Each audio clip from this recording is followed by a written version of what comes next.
In a bid to keep his job, Secretary of State Brad Raffensperger sitting on a victory this morning. He held off three challengers and still claimed the majority needed to avoid a runoff. He is joining me today to talk about a whirlwind of a night and really a whirlwind of a campaign.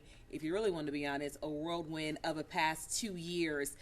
We know coming off of 2020, that was so tough because substantiating all these claims that the 2020 election was stolen, you really had to focus hardcore on that even 2 years later. Tell me about that experience for you and having to keep talking about the issues of 2020's election.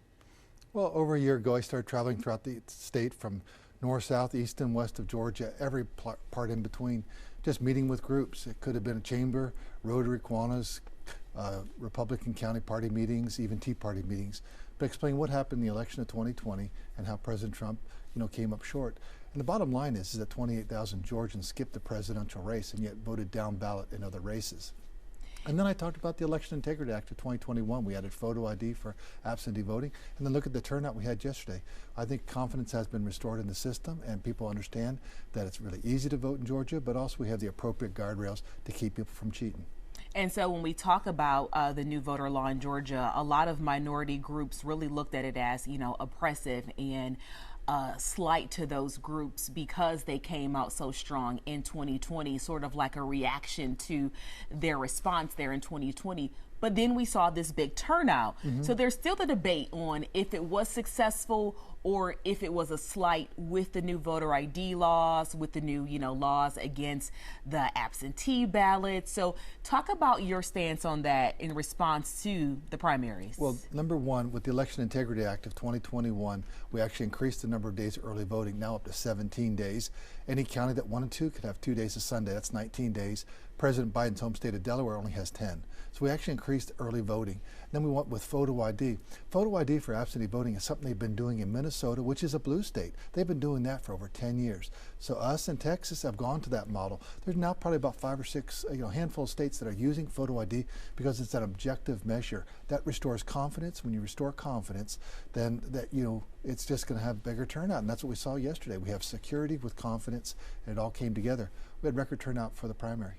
But we still see how those two issues have continued to divide Georgians and really to divide the Republican Party when you think about who's supporting who and why, and who is still claiming that the 2020 election was stolen.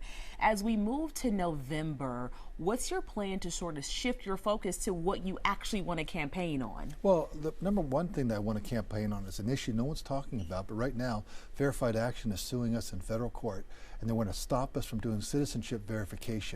If we can't do citizenship verification when people go to register, then you end up with non-Americans on the rolls. 80% of all Georgians agree with me that only American citizens should be on our voter rolls, only American citizens should be voting in our elections, and that's really an important issue. If they actually won on this case, then they would have the precedent to use that throughout the entire country. So it's actually a very important issue, a pivotal issue for not just Georgia, but the entire country.